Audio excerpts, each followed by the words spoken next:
Imagine a situação. Quem é casado aqui, levanta a mão. Muito bem, você é casado, tem uma família, provavelmente vocês têm filhos.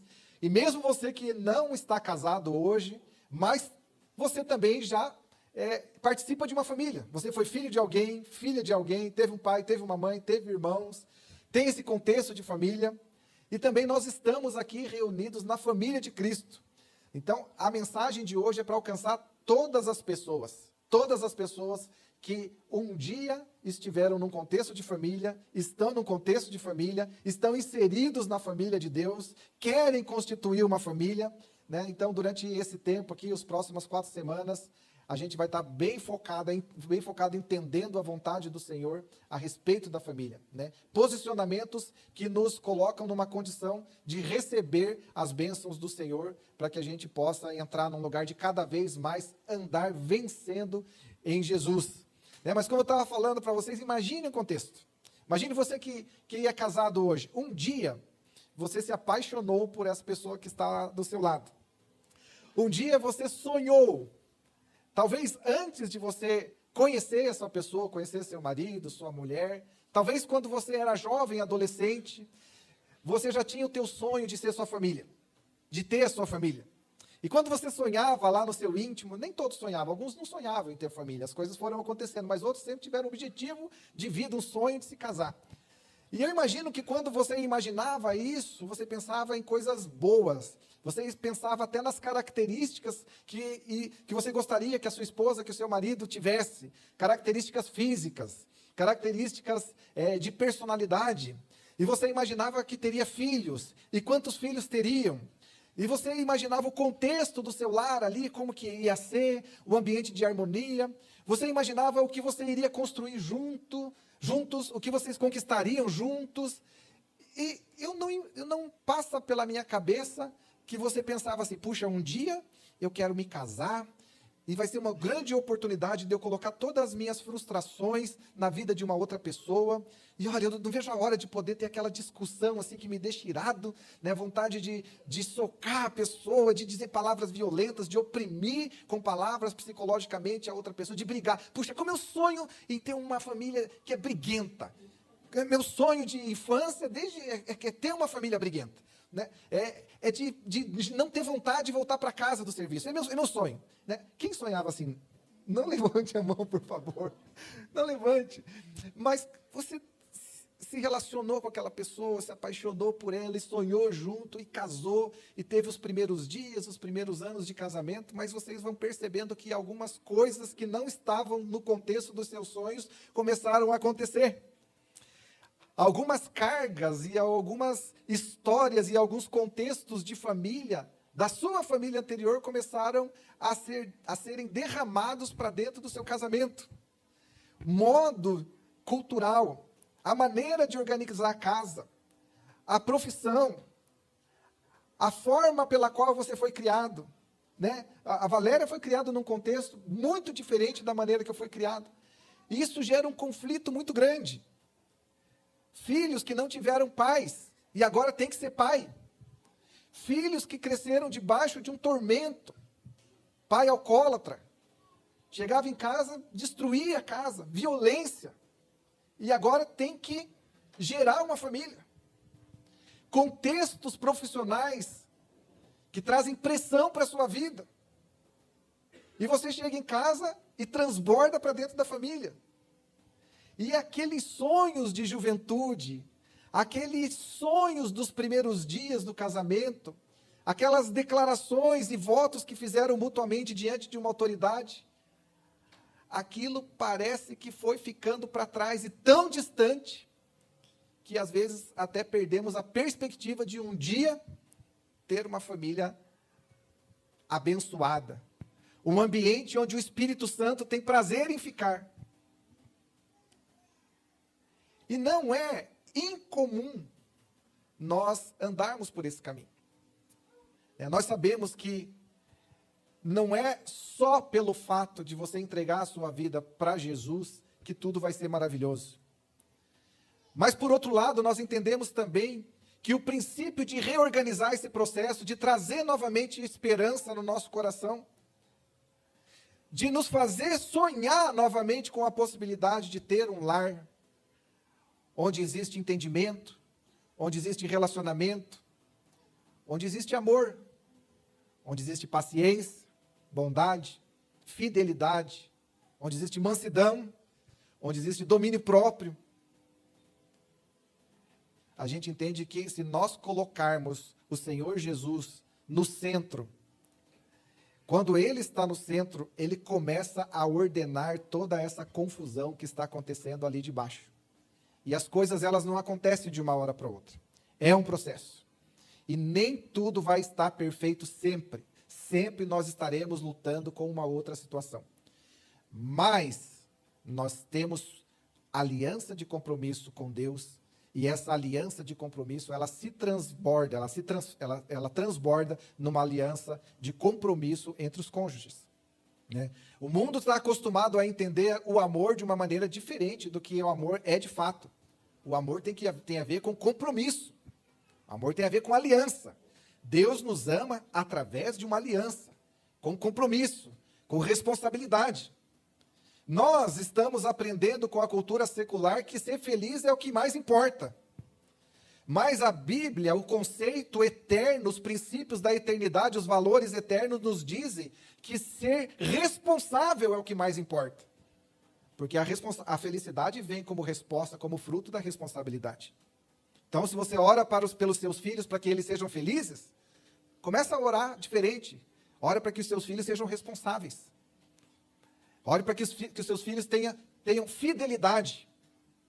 Ore para que eles sejam pessoas gratas.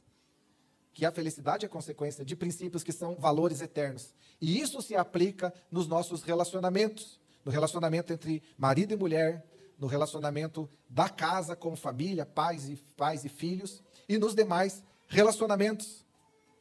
Você sabe que, enquanto eu estava preparando essa palavra, eu lembrei de quando nós mudamos para Curitiba. Eu tinha 5 anos de idade, eu vim do interior do Paraná, e a gente tinha uma geladeira pequenininha assim, e era vermelhinha assim, mas era uma geladeira assim muito boa. Ela já existia já há alguns anos antes de eu nascer, e ela durou muitos anos depois, e quando a gente se desfez da geladeira, ela estava em bom estado de funcionamento ainda, e se a gente tivesse aquela geladeira até hoje estaria funcionando.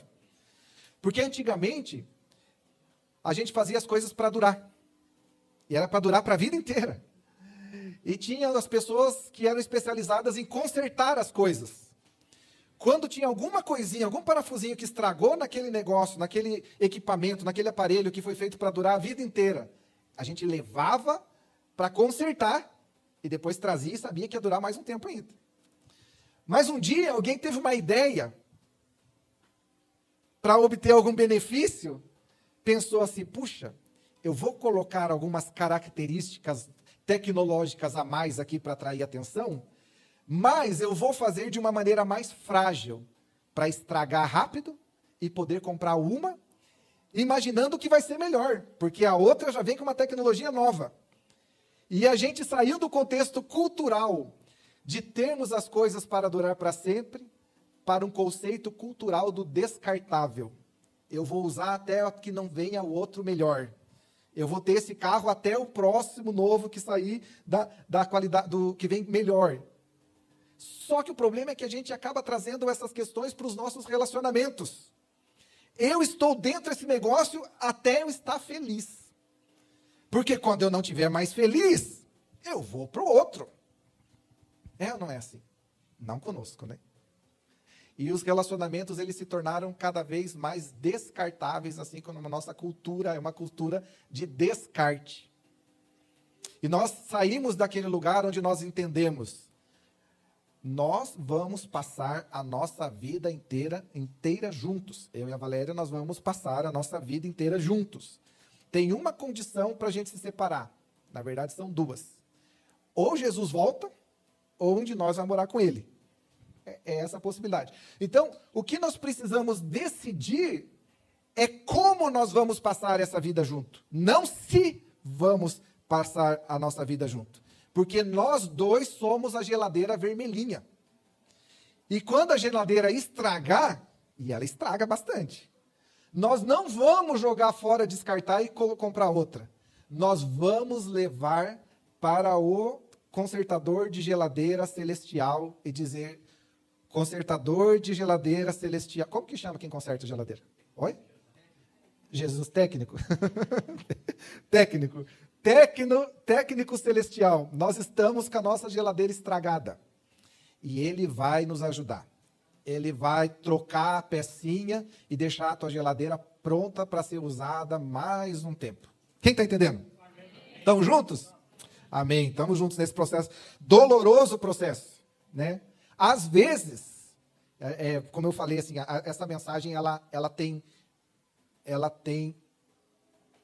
me confrontado muito, né? Porque ao mesmo tempo que nós podemos, como família, nós podemos dar muitos testemunhos de colocar sobre as consequências de colocar os princípios bíblicos e ver isso acontecendo na nossa família, nós queremos nos identificar com pelo menos a maioria de vocês, porque entendemos que tem muitas áreas da nossa vida que ainda está em construção, ainda está em tratamento, ainda precisamos voltar para o técnico Senhor Jesus e dizer, Senhor, conserta, ajuda aqui que não está funcionando direitinho.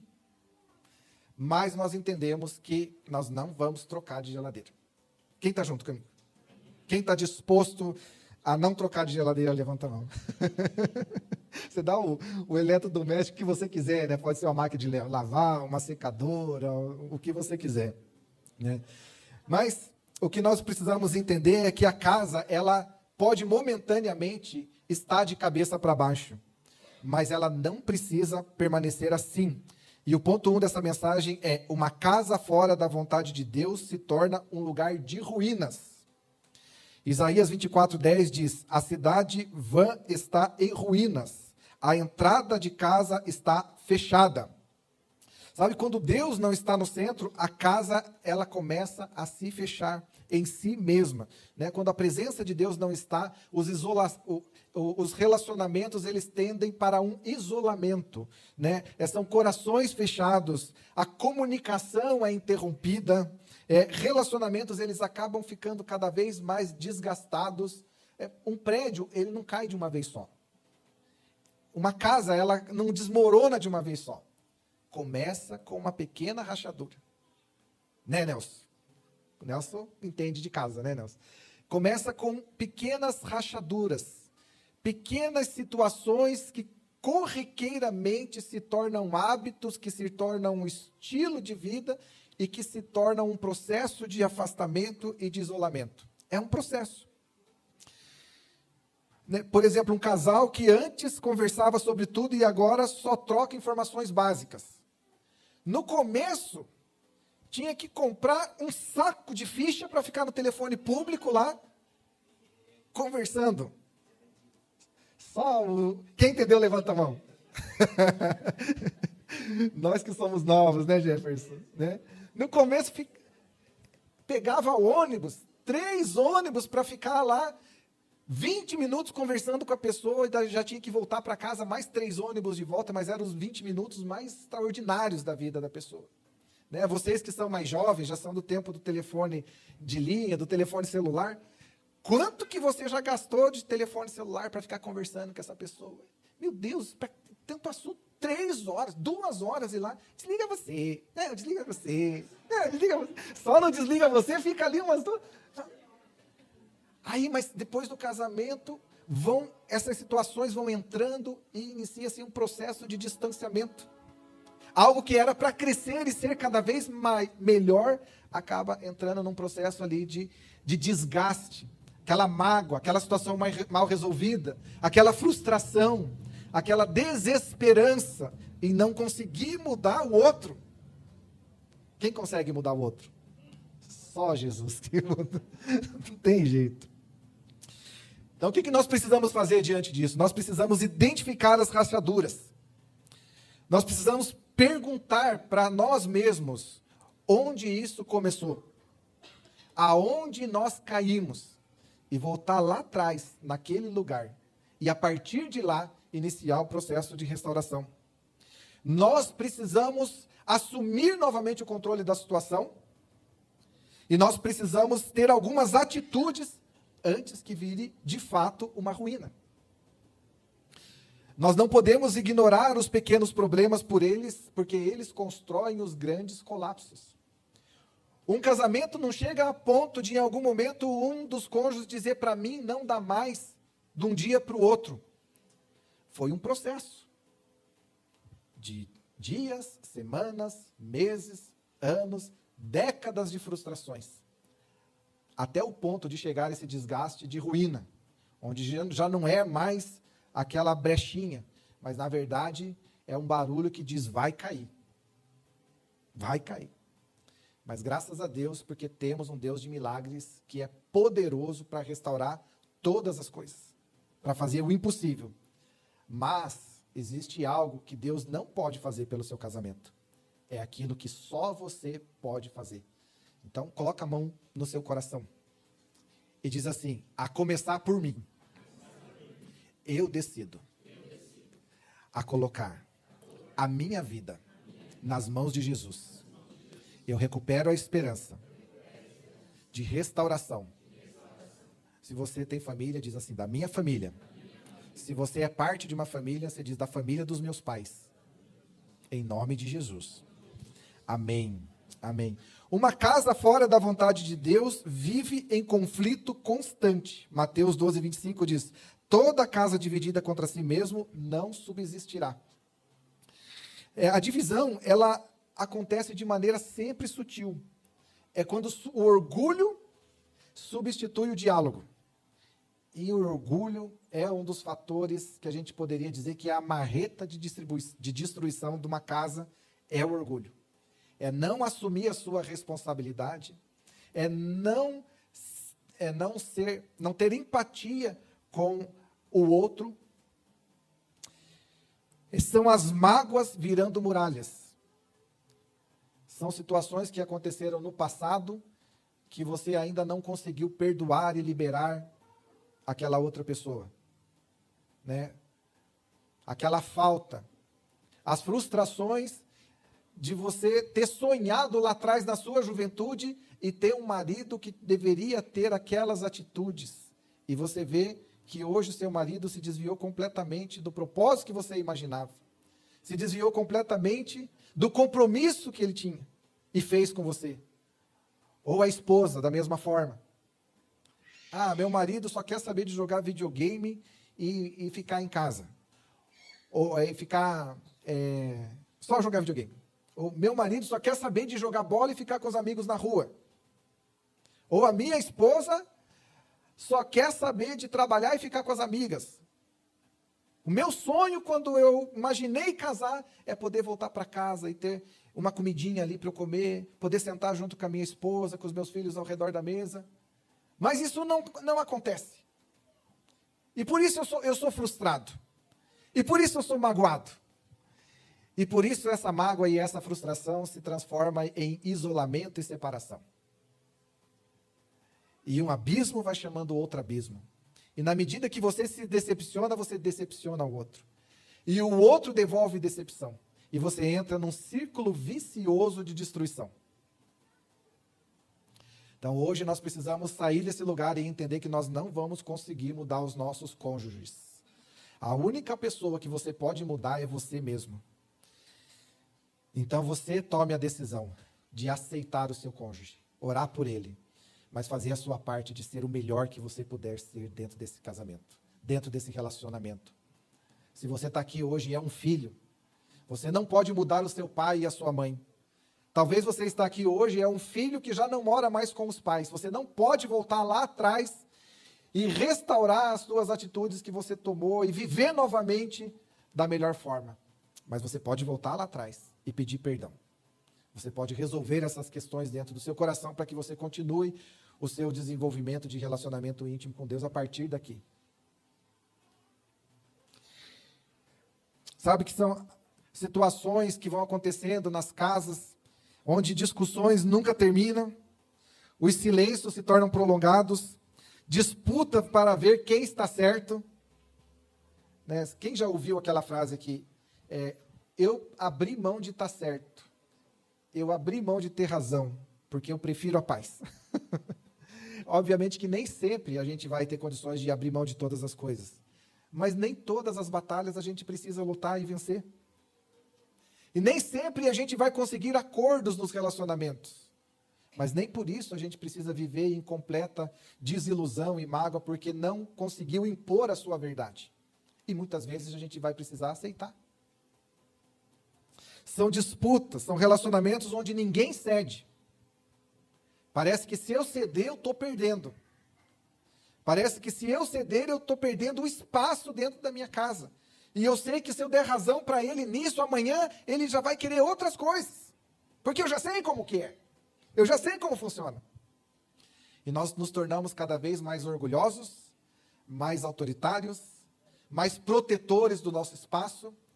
E acabamos numa situação onde cada um tem o seu espaço. Mas aquele espaço de intercessão, onde é mútuo, onde é de todos, ele já não existe mais, nem nos nossos corações e nem no espaço físico da nossa casa. Cada um fica para um lado, que é melhor cada um viver o seu mundinho do que estar junto só para brigar. Gente, eu sei que essa palavra é muito confrontativa, mas por outro lado eu preciso contar muito com a presença do Espírito Santo de Deus para proibir que Satanás venha a se aproveitar do que está sendo dito aqui para colocar culpa dentro do seu coração. Porque Jesus ele já pagou a culpa que era proposta a nós. E o Espírito Santo vem trazer algumas situações à tona, mas é com o propósito de ajustar, de restaurar. Então, quem nunca pecou, levanta a mão. Graças a Deus, ninguém vai atirar a primeira pedra. A gente está tudo dentro do mesmo barco. Para mim, foi uma semana muito difícil, porque eu fui muito confrontado por essa palavra. Tenho sido muito confrontado, não pela palavra em si, mas pelo mover do Espírito Santo, mostrando as atitudes erradas que eu tenho tido dentro do meu relacionamento familiar. Então, por mais que essa palavra traga um confronto na sua vida, eu quero dizer para você que o processo de restauração é um processo. Nós não vamos conseguir resolver todas as coisas de uma vez, mas talvez o que você possa fazer hoje é dizer para si mesmo qual passo eu posso dar hoje, por onde eu posso começar. Nós precisamos decidir priorizar a unidade acima da razão. A unidade tem que ser o nosso foco, não a razão. Precisamos praticar o perdão intencional. Não espere pelo outro. Vai lá e peça a você perdão. Busque você a reconciliação. Você que está aqui hoje é filho. Quem está aqui é filho hoje? Não é casado. Filho. Não, é que não é casado. Que não é casado, é só filho. Isso deveria vir dos meus pais. Mas se não veio, comece por você. Tome você a iniciativa. Vai lá e restaure. Inicie o processo. Dê o primeiro passo. Precisamos escolher conversas em vez de discussão. Ao invés de discussão. A casa não é um lugar de guerra. A casa é um lugar de paz. Uma casa fora da vontade de Deus perde a proteção espiritual. Salmo 127 diz assim: se o Senhor não edificar a casa, em vão trabalha os que edificam. Se o Senhor não assumir o papel de número 1, se nós não estabelecermos o Senhor como o juiz sobre os nossos conflitos, a nossa casa tende a um lugar que não é bom. Vai sempre para aquele lugar de quem pode mais chora menos. Quem tem mais capacidade de argumentar vence. Quem se impõe pela autoridade, pela veemência e até pela capacidade física, vence.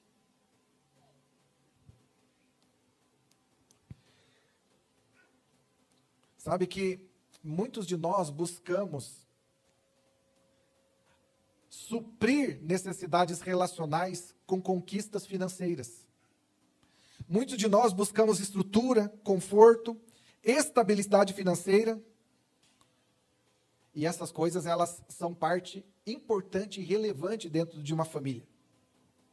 Devemos buscar essas coisas. Mas é importante também decidirmos que essas coisas não devem ocupar o lugar dos relacionamentos. Já que eu não posso estar em casa, pelo menos eu dou um presente. Quantos filhos cresceram sem os pais e tiveram o presente? E tudo que esses filhos gostariam é de poder trocar um daqueles presentes, ou todos aqueles presentes, pela presença dos pais. E da mesma forma os cônjuges. Sem Deus, tudo fica frágil. Deus não quer ser chamado só na crise, Ele quer ser o fundamento desde o início. Deus não é só o técnico da nossa geladeira geladeira vermelhinha. Ele é o engenheiro que fez a geladeira. Ele conhece cada pecinha, ele fez, ele projetou, ele colocou cada pecinha naquele lugar. E quando ele fez aquela geladeira, ele é um Deus de amor, ele amou aquela geladeira. E ele amou cada pecinha, cada parafusinho, cada borrachinha, a cor que ele colocou, ele amou. Amou demais. Deus ama a sua família. Ele projetou a sua família. Ele conhece cada pecinha do seu ser, cada pecinha do seu relacionamento, cada partícula desse processo ele conhece. E basta você dispor essas questões, basta você dispor a Ele, que Ele está disposto a pegar as ferramentas dEle e vir com todo amor restaurar e colocar em pleno funcionamento. Sabe, nós precisamos colocar Deus no centro da nossa casa. De uma maneira prática, isso fala a respeito de orar em família. O Pedro e a Nani deram testemunho aqui, e eu sou discipulador deles, eu sou prova disso. Que todos os dias eles têm um tempo de oração na casa deles, os dois. Todos os dias eles fazem um devocional juntos. E nos momentos difíceis, esse relacionamento com Deus foi a base, foi o sustento que os ajudou a passar por esse processo. E hoje poder estar aqui dando um testemunho. Nós precisamos trazer os princípios bíblicos para as decisões do nosso lar. Nós às vezes, tomamos decisões pelas nossas emoções ou pelo que nós julgamos ser o certo ou o errado. Mas nem sempre as nossas emoções são boas conselheiras. Na verdade, na maioria das vezes, as nossas emoções dão conselhos que trazem consequências catastróficas nas nossas vidas. A emoção da mágoa diz, não perdoa. A emoção da ira diz, vai lá e fala tudo que ela merece ouvir, ou ele. A emoção do fracasso diz, perca a esperança, se isole, que é o melhor que você faz. A emoção das decisões forjadas no íntimo do desgosto diz, procure alguém que te apoie quando você diz, eu quero me separar. Mas as nossas emoções, elas não são boas conselheiras. Nós que somos chamados para ser igrejas do Senhor, nós não abrimos mão das nossas emoções, mas nós precisamos desenvolver a capacidade de decidir por princípios. Porque a palavra do Senhor Jesus, a palavra de Deus, essa sim, é a melhor de todas as conselheiras. Aquele que te conhece, que te formou, aquele que te ama a ponto de dar o seu próprio filho pela sua vida, aquele que ama a família, ele tem todas as respostas, e ele tem o consolo, e ele tem a restauração da esperança, e ele tem a restauração dos sonhos, e ele te faz voltar lá atrás e dizer, vale a pena começar de novo. Sem Deus a casa até se sustenta por um tempo, mas ela não permanece. Então, como trazer a casa de volta para a vontade de Deus? Josué 24:15 diz, eu e a minha casa serviremos ao Senhor. Número 1, reconheça o problema. Pare de negar, encare a realidade. Quando a Valéria e eu, nós estávamos vindo para cá hoje, eu estava lembrando, quem veio no congresso de casais com o pastor Skip e Debbie esse ano passado? Então, o pastor Skip ministrou muito na minha vida nessa área de relacionamento, de casamento, de família. E uma certa vez ele estava conversando com o pastor Josué e eu estava junto. E ele estava se referindo a uma pessoa e ele disse algumas palavras específicas a respeito daquela pessoa. E eu olhei para ele e falou assim, Reni, se você não dá o nome certo para as coisas, você não tem como tratar. Isso quer dizer, não oculte os problemas. Não jogue a sujeira debaixo do tapete. Ah, tá rachando? Eu vou jogar uma massa corrida e pintar por cima. Mas não vou resolver, porque o importante é a vista, é o que as pessoas estão vendo. O importante é eu continuar podendo postar no Facebook, no Instagram, nas redes sociais, o meu casamento maravilhoso, ainda que não existe nada de maravilhoso aqui dentro mais. Então, o primeiro passo, nós precisamos dar nome aos bois e dizer, este é o problema, esta é a situação. E a partir daí, buscarmos em Deus, o técnico da geladeira, o processo de restauração. Número 2, nós precisamos tomar uma decisão espiritual. Escolher servir a Deus independente dos outros e escolher colocar o Senhor Jesus como aquele que governa as nossas decisões e as nossas vidas. Sabe que, eu vou fazer um exemplo aqui. Talvez a sua condição hoje esteja você aqui, o seu cônjuge aqui, e essa linha aqui se tornou tão distante, tem tanta mágoa, frustração e desgosto aqui, que é praticamente impossível restabelecer. Então, o que você deve fazer? Você está aqui, o seu cônjuge está aqui. Você está à direita, indo para a direita. O seu cônjuge para a esquerda, indo para a esquerda. Coloque Jesus no centro. E comece a buscar da sua direita para o centro o reino de Deus e a sua justiça. E o seu cônjuge começa a buscar da esquerda para o centro o reino de Deus e a sua justiça.